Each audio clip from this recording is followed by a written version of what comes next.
Thank you for the wonderful introduction. Yeah, so it's quite an incredible location to be speaking, actually. I've never done a talk at a place so ancient.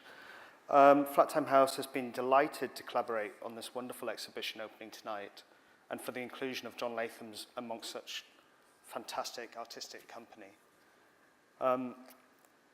The talk I'm going to give today coincides with the 50th anniversary republication of Jeff Nuttall's book, Bomb Culture, a first-hand account of a unique moment in British cultural history in which provides context for this talk, an exhibition we're currently hosting at Flattime House.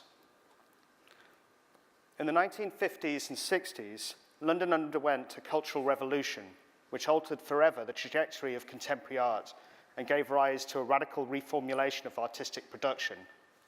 United in their distrust of culture, the emerging generation of post-war artists, poets, and writers were searching for new ways of responding to their alienation from the previous generation and the smothering geopolitics of the Cold War. Two figures that encapsulate this chapter of British art through their successive collaborations in the mid-1960s were Jeff Nuttall and John Latham. Jeff Nuttall was an English poet, novelist, actor, painter, sculptor, jazz trumpeter, anarchist sympathizer, and social commentator, with Latham being the radical pioneer of British conceptual art. The two were both somewhat legendary figures in their own time, Latham for his wide influence through his art practice and theoretical writings, and Nuttall as the editor of My Own Mag, an underground mimeozine publishing experimental writing. My Own Mag was created by Nuttall to vent his frustrations as an artist and writer. He described it as a paper exhibition in words, pages, spaces, holes, edges, and images. It was also a vehicle for subversion, his ardent desire for socio-cultural revolution. My Own Mag became a key title in the Mimeo Revolution, an international, though largely transatlantic network of poet-produced and circulated little magazines. It ran for 17 issues between 1963 and 1966 and featured many British and American underground writers, most significantly serving as a regular outlet for the cut-up experiments of William Burroughs. Burroughs' influence on Nuttall's own writing was critical, including his advice to establish a schizophrenic relationship with the typewriter. Nuttall and Latham, like many of the artists that made up the London underground scene, found each other whilst taking refuge at Tony Goodwin's Charing Cross bookshop, Better Books. Under the successive management of Bill Butler, Barry Miles, and Bob Cobbing, Better Books became guardian and sanctuary, platform and voice for the explosion of radical gesture in London, providing a meeting space, an ideal generator and voice for a host of avant-garde artists, poets, filmmakers, musicians, and writers. By the mid-60s, Better Books had become one of the hotspots of the London underground scene. It was home to the Better Books Writers' Nights, and the shop's basements began hosting various experimental happenings. In March 1965, it housed a claustrophobic multimedia environment under the name The Stigma. Constructed by Latham and Nuttall, with Crichton Tomazos amongst others, each artist was responsible for a different section, and Latham took charge of the entrance space. This is a later image showing the work on the right. Using old telephone directories and copies of The Economist, Latham constructed valves that participants could squeeze through in only one direction. After passing, they had to continue through the rest of the exhibit. Nuttall recorded much of the activity of this period in this book, Bomb Culture, the commentary on radical counterculture that emerged after World War II. He described this exhibit as follows. The entrance to the Stigma was through 3 valve doorways lined with old copies of The Economist. The last you could just squeeze through, but not back, no return. The corridor this led to was lined with hideous bloody heads, photos of war atrocities, Victorian pornographic cards, tangles of stained underwear, sanitary towels, French letters, anatomical diagrams. The passage narrowed into complete darkness: tin, glass, wet bread, plastic, sponge rubber, then a zigzag corridor of polythene through which you could glimpse your goal, a group of figures. They were gathered round a dentist's chair, which had itself been turned into a figure, with sponge rubber breasts and a shaven head. On the seat of the chair was a bedpan lined with hair and cod's roe. Detergent bubbles sputtered from between the slabs of roe, which remained spluttering and stinking for 4 weeks. Then a corridor of television sets led past the window of Dave Trace's sleazy cafe with its festering meal, also left through 4 weeks, into a replica living room, furnished with choice items of ghastly ornament and sideboard drawer containing human toes. The voices of Alexander Trocchi, William Burroughs, Mike Osborne's alto, and the BBC leaked out and intermingled from concealed loudspeakers. After the living room, a corridor of old clothes, a red cylinder knee-deep in feathers, a vaginal tunnel of inner tubes scented with Dettol through which the public had to crawl to get out, a womb room with plastic abortion nailed to the wall, a plethora of political and religious propaganda, and a beaming photograph of the radio personality Jacob Jacobs. The description is somewhat startling in the present for the particular violence towards women displayed. That the exhibit was entirely produced by men cannot be ignored. In John A. Walker's 1995 monograph on John Latham, written in consultation with the artist, Walker suggests that Latham was hesitant about the show's character and aims, demonstrated by limiting his contribution to the entrance of the space. Nuttall described the exhibit as a plethora of nausea and an angry diagnosis intended to provoke correction.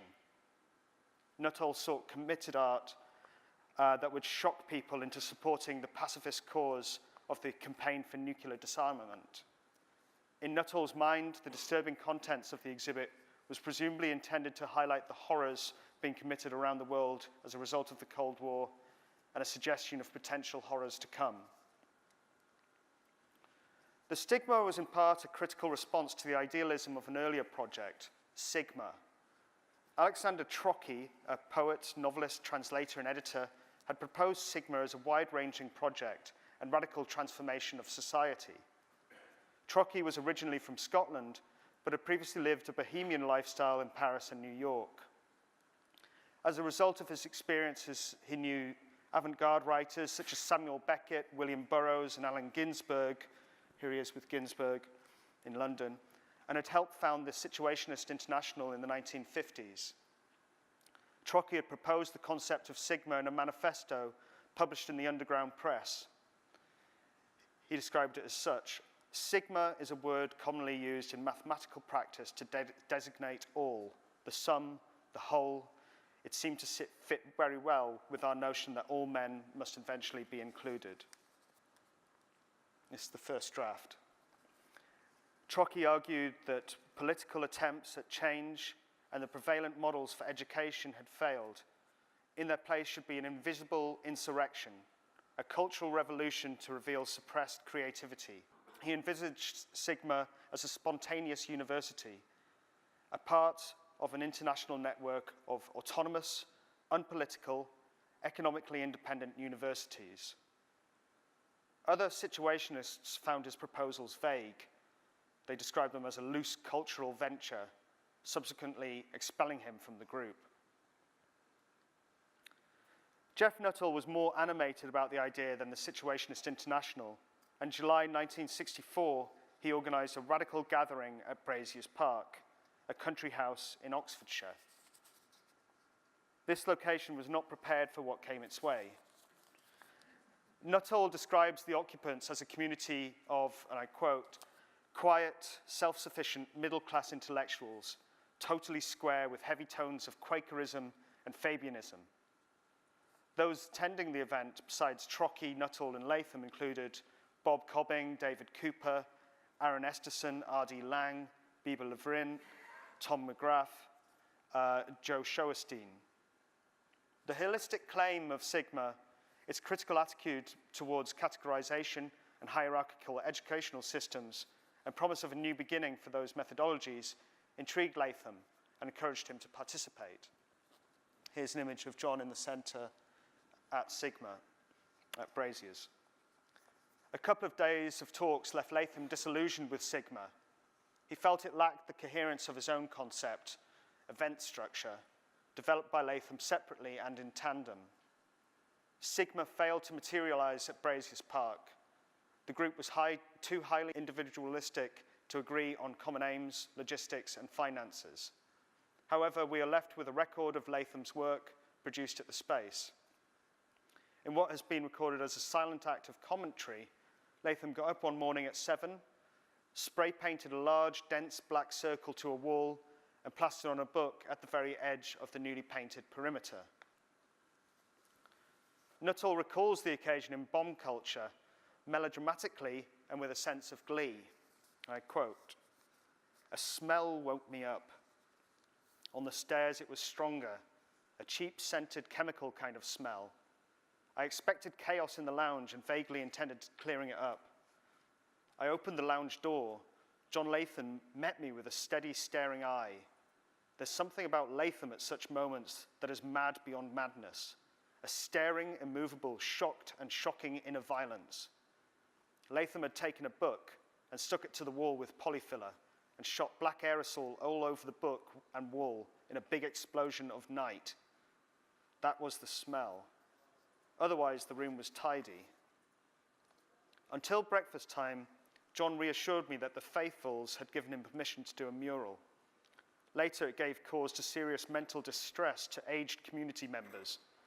That Sunday morning, it stood, overlooking the talk, a stark, beautiful, violent emblem to pure action, the most graphic condemnation possible of our evasive, ineffectual waffle. Latham burned his first Scoob Tower artwork at Brazier's Park. His Scoob Tower ceremonies, most of which took place between 1964 and 1968, were controversial performances whereby Latham burned a tower of books. The towers were about 3 meters in height, made up of books, usually reference editions, held open at right angles to each other with their pages interleaved and stacked on top of a metal framework and plinth. These improvised chimneys were set alight from below, usually in conceptually loaded and public places. The collective memory still held powerful images of Nazi book burnings and all they had symbolized. It was only months later in 1964, December 1964, that Alexander Trocchi's best-known novel, Cain's Book, was incinerated by order of magistrates in Sheffield due to its explicit contents, the accounts of the life of a heroin addict. It's a sign of the growing prominence of London's avant-garde performance and poetry scene that in the following year, May 1965, the American beat poet Allen Ginsberg was drawn to Better Books when he came to visit the city. On arrival, he offered to read anywhere for free. Ginsberg's first reading at Better Books was described by Nuttall as the first healing wind on a very parched collective mind. Tom McGrath wrote, "This could well turn out to have been a very significant moment in the history of England, or at least in the history of English poetry." Shortly after the reading at Better Books, plans were made for an international gathering of contemporary poets to include Ginsberg, but also showcase the nascent British underground scene. The first international poetry incarnation took place at the Royal Albert Hall, London, on the 11th of June, 1965. Over 7,000 were in attendance. The event, organized by the filmmaker Barbara Rubin, included readings and other live and tape performances by a variety of artists and poets, all male. On the official list of performers were Pete Brown, William Burroughs, Gregory Corso, John Essam, Harry Fainlight, Lawrence Furlingham, Pablo Fernandez, Allen Ginsberg, Spike Hawkins, Anselm Hollow, Michael Horowitz, Ernst Jandl, and many more, with Trocchi, the elder statesman's addled on heroin, acting as compere. The event brought together the beat poetry scene with the new flower power psychedelia in an event that harnessed their shared anti-nuclear and anti-Vietnam sensibilities. In Bomb Culture, Nuttall acknowledged the moment's significance. I quote, There was a frisson for all of us to savour as there had been at the first Aldermaston, and the underground was suddenly on the surface in an open ground with a following of thousands. After the Albert Hall event, I wrote to Klaus Lee, crying, "London is in flames. The spirit of William Blake walks on the water of the Thames. Sigma has exploded into a giant rose. Come and drink the dew." Barry Miles described a sense of constituency that was never there before. All these people recognized each other, and they all realized they were part of the same scene. Nuttall and John Latham had intended a happening for the event titled Film. The performance involves two bodies, one male and painted partially blue, the other female and light red or orange, dressed to excess in printed paper. However, after covering themselves in paint in preparation for their performance, Nuttall in red and Latham head to toe in blue, Latham passed out, having sealed his pores with the paint. They'd been due to perform later, but performances were substantially overrunning, not helped by the chairmanship of Trockey.